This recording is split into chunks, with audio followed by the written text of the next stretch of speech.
1 de mayo de 1958, Buenos Aires. El aire de otoño, usualmente nítido sobre la Plaza de Mayo, se sentía denso, cargado con el peso de la historia y una tensión casi tangible. A las 11:30 de la mañana, un Cadillac descapotable negro, el vehículo presidencial, reluciente y solemne, se detuvo frente a la explanada de la Casa Rosada. Adentro, el presidente electo, Arturo Frondizi, y su esposa, Elena Fagionato, permanecían sentados, con la vista fija al frente, inmóviles. Sus rostros eran máscaras de una compostura estudiada, pero sus manos, ocultas a la vista, delataban la procesión interna de ansiedades y resoluciones.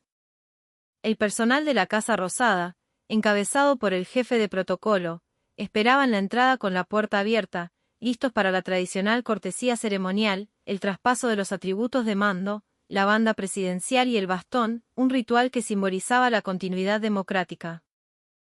Aunque en este caso, la democracia misma se sentía frágil, casi una ficción. Los minutos se estiraban, volviéndose pesados, el motor del Cadillac seguía en marcha, un murmullo grave que parecía subrayar la quietud de sus ocupantes. Frondizi no se movía. No iba a entrar. Dentro de los muros rosados del Palacio de Gobierno, en el Salón Blanco, el presidente de facto, el general Pedro Eugenio Aramburu, esperaba junto a los miembros de la Junta Militar y sus esposas. El ambiente, que debía ser de una formalidad republicana, estaba enrarecido. Aramburu, un hombre de disciplina castrense y convicciones rígidas, repasaba mentalmente lo que él consideraba una visita sumamente protocolar, hasta que el doctor y su séquito llegaran. Excepto que no estaban llegando. Estaban sentados en el automóvil, a metros de la entrada, negándose a cruzar el umbral. Esto no era un simple retraso diplomático. Era un insulto calculado, deliberado y sin precedentes en la tumultuosa historia política argentina. Era el primer disparo en una guerra fría que se libraría durante los próximos 4 años. Lo que estaba a punto de desarrollarse en las siguientes horas, ese viaje helado de 2 kilómetros por la Avenida de Mayo desde la Casa Rosada hasta el Congreso de la Nación, representaba la ruptura más devastadora entre un presidente saliente y uno entrante en todo el siglo XX argentino. Y las raíces de este odio mutuo, de esta amargura que hacía que dos hombres, que en otro tiempo pudieron ser aliados, se trataran como enemigos mortales, habían comenzado a crecer años antes, con promesas rotas y acusaciones de cobardía que ninguno de los dos jamás perdonaría. Para entender cómo estos dos gigantes llegaron a este punto de desprecio mutuo, hay que regresar a los días febriles de septiembre de 1955. En medio del caos y la euforia de la Revolución Libertadora que había derrocado a Juan Domingo Perón, el general Aramburu, victorioso, se había encontrado con el político radical, Arturo Frondizi.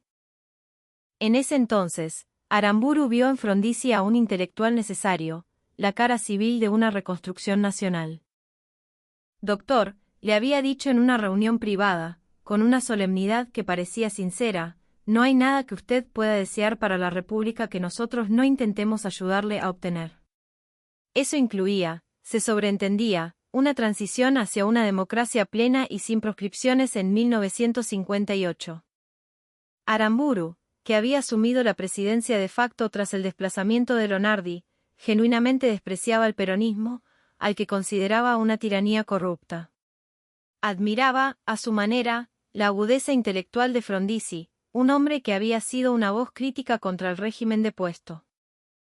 El general representaba la fuerza de las armas que había liberado al país, Frondizi, la legitimidad de las ideas que debían guiarlo. Parecían dos pilares de un mismo proyecto. Aramburu incluso le había asegurado a su círculo íntimo que apoyaría una candidatura como la de Frondizi, siempre y cuando se mantuviera fiel a los ideales de la revolución. Era una oferta extraordinaria del hombre que ahora ocupaba el poder con la suma de los poderes públicos. Frondizi, un estratega político consumado, había aceptado el gesto con una cortesía calculada. Para 1957, la relación aún se mantenía en un equilibrio precario. Las fotografías de actos oficiales mostraban un respeto mutuo, casi una formalidad afectuosa. Aramburu confiaba en que Frondizi era un demócrata antiperonista convencido. Frondizi respetaba en Aramburu al militar que, a su pesar, había abierto las puertas a una elección. Pero la política, la verdadera política argentina, estaba a punto de envenenarlo todo. En las elecciones de 1958, con el peronismo proscripto, el voto de sus seguidores era la llave del poder. Frondizi, líder de la Unión Cívica Radical Intransigente, lo sabía. Los radicales del pueblo, liderados por Balbín, confiaban en el voto antiperonista. Frondizi, en cambio, entendió que sin los votos del peronismo, cualquier gobierno sería débil, ilegítimo, un títere de las Fuerzas Armadas. Y aquí es donde la relación comenzó a desmoronarse. En secreto, a través de intermediarios como Rogelio Frigerio y su propio hermano, Rogelio Frondizi, Arturo tejió un pacto con el mismísimo Perón, exiliado en Caracas. El acuerdo era simple y explosivo. A cambio de los votos de sus seguidores, Frondizi prometía levantar la proscripción del partido peronista y normalizar la situación de los sindicatos. Cuando la noticia del pacto se filtró, apenas semanas antes de la elección, la reacción en los círculos militares y antiperonistas fue de una furia apocalíptica. Aramburu sintió la maniobra de Frondizi no como una jugada política, sino como una traición personal y patriótica. Entró en un estado de ira contenida que sorprendió incluso a sus asesores más cercanos. Los ataques de Aramburu contra Frondizi, aunque velados por la investidura presidencial, fueron personales y devastadores. En reuniones con la cúpula militar, Aramburu acusaba a Frondizi de carecer de moral, de ser un oportunista dispuesto a aliarse con la tiranía para saciar su sed de poder, de ser una creación de intelectuales sin sustancia real. Pero el golpe más dañino, la palabra que sellaría el odio eterno, la pronunció en una reunión de gabinete en la Casa Rosada, cuyas paredes parecían absorber la gravedad de sus palabras. El tema era el pacto Frondizi-Perón. Aramburu lo veía como una claudicación, una mancha en el honor de la Revolución Libertadora. El general había liderado un movimiento para desperonizar el país, y ahora el hombre que iba a heredar el poder lo había logrado gracias a un acuerdo con el tirano prófugo. Perón, para Aramburu y su clase, era el enemigo absoluto. Frondizi, al negociar con él, no había hecho más que arrodillarse. La evaluación de Aramburu fue contundente y quedó registrada en las memorias de uno de los presentes. Fue una de las cosas más impactantes en la historia de este país. El problema con Frondizi es que es, simplemente, un cobarde. Debería darle vergüenza lo que hizo. Cobarde. Aramburu, el general que había arriesgado su carrera y su vida en el levantamiento de 1955, estaba llamando a Frondizi, uno de los intelectuales más brillantes de su generación, un cobarde. No por sus acciones físicas, sino por su cobardía moral al no enfrentar al peronismo y, en cambio, pactar con él para asegurarse los votos. Para Aramburu, era un acto de traición a los caídos en la revolución, a los principios mismos que justificaban el quiebre institucional. Frondizi recibió los ataques, públicos y privados, con una frialdad glacial. Según uno de sus asesores más cercanos, la mera mención del nombre de Pedro Eugenio Aramburu traía rápidos destellos de antipatía en el rostro del presidente electo. La amargura solo se profundizó cuando Frondizi ganó las elecciones en febrero de 1958 con una victoria aplastante, gracias, precisamente, a los votos peronistas. Frondizi y Aramburu se reunieron solo una vez después de la elección. Una breve y gélida visita a la Casa Rosada el 18 de abril, donde el presidente saliente intentó impartir consejos a su sucesor sobre el manejo de las Fuerzas Armadas y la situación internacional. Frondizi, en sus propias notas, registró que la reunión añadió poco a mi conocimiento ni afectó mi planificación para la nueva administración. Aramburu intentaba ofrecer la sabiduría de 2 años y medio en el poder más absoluto que un hombre podía tener en Argentina. Frondizi, básicamente, le dijo: no me importa lo que tengas que decir. Más tarde, Frondizi ignoró una invitación de Aramburu para asistir a una cena de camaradería previa a la Asunción. La tensión continuaba acumulándose. La esposa de Aramburu, Sara, le dio un recorrido por la residencia presidencial de Olivos a Elena, la esposa de Frondizi. Fue cortés, pero frío, un trámite entre dos mundos que no se tocaban. Para el día de la Asunción, 1 de mayo de 1958, el presidente electo Frondizi había perdido por completo su disposición normalmente analítica y serena cuando surgía el tema del presidente saliente. Contemplando el viaje que los dos harían desde la Casa Rosada hasta el Congreso, Frondizi se preguntó en voz alta ante su círculo íntimo: ¿podré soportar sentarme al lado de ese tipo? Incluso hubo discusiones mezquinas sobre el protocolo. Frondizi decidió, sin consultar al presidente de facto, usar un simple traje oscuro, en lugar del tradicional frac que hubiera sido del gusto de Aramburu, un hombre apegado a las formas.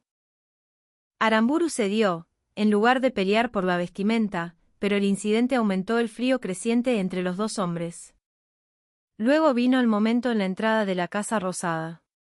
La tradición dictaba que Aramburu debía recibir a Frondizi en su despacho, compartir unas palabras y luego entregarle la banda y el bastón de mando antes de partir juntos hacia el Congreso.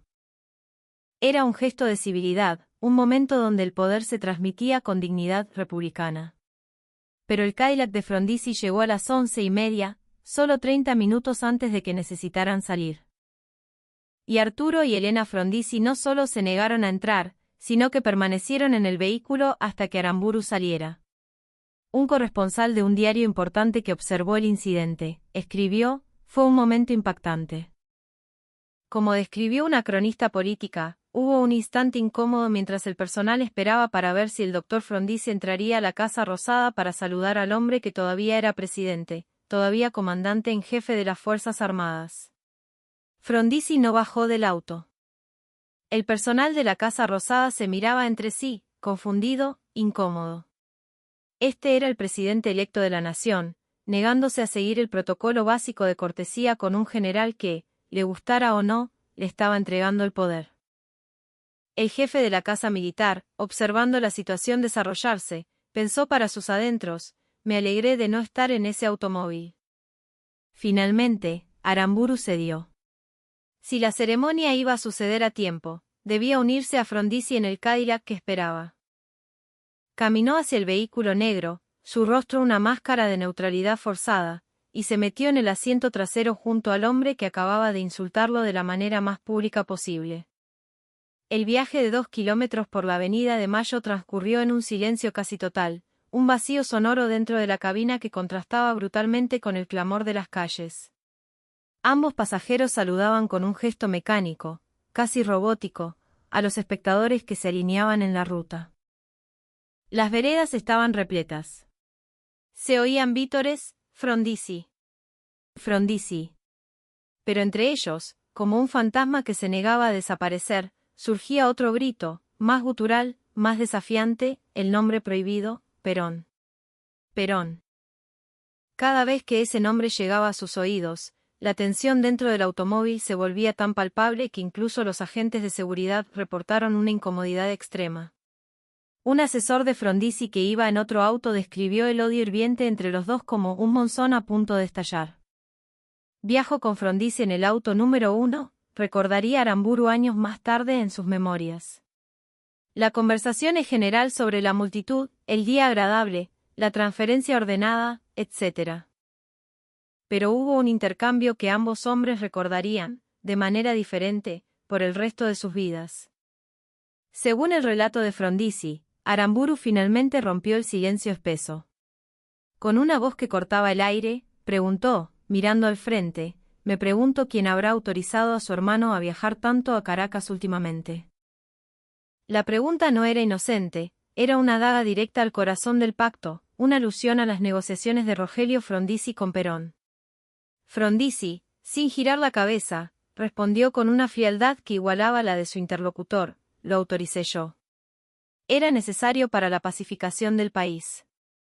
Según el recuerdo de Aramburu, la conversación fue más tensa, con implicaciones de insubordinación y traición. En su versión, él preguntó: me sorprende la libertad de movimiento que tuvieron ciertos individuos para conspirar con el tirano prófugo. Frondizi, según Aramburu, simplemente respondió: hice lo que tenía que hacer por la nación, general. Y luego, según el edecán militar de Aramburu, Frondizi, volviéndose ligeramente hacia el general, añadió: algunos entienden la política como el arte de lo posible, no como un ejercicio de pureza ideológica. La versión exacta de los hechos está en disputa, pero lo que es indiscutible es la frialdad glacial que llenó ese automóvil durante 2 largos kilómetros. Cuando llegaron al Congreso, Aramburu y Frondizi emergieron para participar en una de las tradiciones más antiguas y grandiosas de la República, la jura presidencial. La multitud estalló en aplausos, ignorante del drama que acababa de transcurrir. Pero la ceremonia no hizo nada para descongelar la relación. En el Salón Azul, antes de pasar al recinto, ocurrió el traspaso formal. Aramburu se quitó la banda presidencial celeste y blanca y la sostuvo por un instante. Sus ojos se encontraron con los de Frondizi. No hubo una palabra. Le entregó la banda y luego el bastón con su empuñadura de oro y plata. El gesto fue rígido, mecánico, el de un hombre cumpliendo un deber odioso. Frondizi los recibió con una solemnidad que apenas ocultaba su triunfo. Después de que el presidente de la Corte Suprema le tomara juramento, el presidente Frondizi pronunció un discurso inaugural en el que dijo a los oyentes que vitoreaban: el destino ha puesto sobre nuestro país la responsabilidad de un nuevo comienzo, de una integración nacional. Hablaba de unidad, pero el hombre que estaba a su lado representaba la división más profunda. El desfile inaugural fue una procesión que intentaba mostrar una Argentina unida, pero Aramburu no estaba allí para verlo. Poco después de que terminara la ceremonia, el general Pedro Eugenio Aramburu se dirigió sin fanfarria a una reunión privada en el círculo militar. Frondizi era celebrado en la Avenida de Mayo. Aramburu regresaba a casa, al mundo castrense, sintiendo que había entregado el país a un traidor. Y esa sería su última comunicación durante años. Varios días después de la asunción, el presidente Frondizi envió una carta formal al expresidente Aramburu para agradecerle por su rol en el proceso de transición. Esa carta, cortés pero fría, fue la última vez que se comunicaron hasta mucho después. 4 años. 4 años durante los cuales Frondizi gobernó bajo la constante amenaza de un golpe militar, y Aramburu nunca dejó de conspirar desde las sombras. Frondizi jamás pidió el consejo de Aramburu ni su participación en ninguno de los asuntos de su administración. La correspondencia formal se detuvo por completo. Cuando Frondizi estaba en aprietos por alguna crisis militar, los intentos de organizar una reunión con Aramburu eran rechazados. Se le decía que la agenda del general está demasiado llena. Según el biógrafo de Frondizi, más tarde en la vida, apenas podía referirse a Aramburu sin usar un epíteto despectivo. Lo que finalmente los reunió no fue la política, sino la tragedia. En 1962, Frondizi fue derrocado por un golpe militar. El pacto con Perón, que lo había llevado al poder, fue la excusa que finalmente usaron las Fuerzas Armadas para destituirlo. Aramburu, aunque no lideró el golpe, lo aprobó tácitamente. Se vieron de nuevo en circunstancias tensas y formales, en el funeral de algún prócer o figura política que ambos, a su pesar, respetaban. Se sentaban uno al lado del otro en el primer banco, 2 ancianos ya, cargados de historia y de rencores, su primera vez juntos en años, en un silencio que recordaba al de aquel Cadillac. La lección de ese día helado del 1 de mayo de 1958 no es sobre protocolos o cortesías políticas. Es sobre cómo los gigantes de la historia, hombres que lideraron ejércitos y naciones, son todavía humanos, con orgullo, ira y la capacidad de albergar resentimientos que duran décadas y que moldean el destino de un país. Aramburu nunca perdonó a Frondizi por pactar con Perón, lo que consideraba una traición a la patria. Frondizi nunca perdonó a Aramburu por llamarlo cobarde y por representar la tutela militar que finalmente lo destruiría. Y en ese momento, frente a la Casa Rosada, cuando el presidente electo se negó a salir de su automóvil para recibir los atributos del mando de manos del general que había derrocado a Perón, Argentina fue testigo de la transferencia de poder más tensa de su historia moderna. No fue un golpe, no hubo violencia. Fue algo puramente argentino. 2 hombres tan obstinados, tan heridos, tan convencidos de la traición del otro, que convirtieron una ceremonia de unidad nacional en un espectáculo de desprecio mutuo. El Cadillac negro frente a la Casa Rosada, con Frondizi negándose a moverse y Aramburu obligado a caminar hacia él, es una imagen que define una era.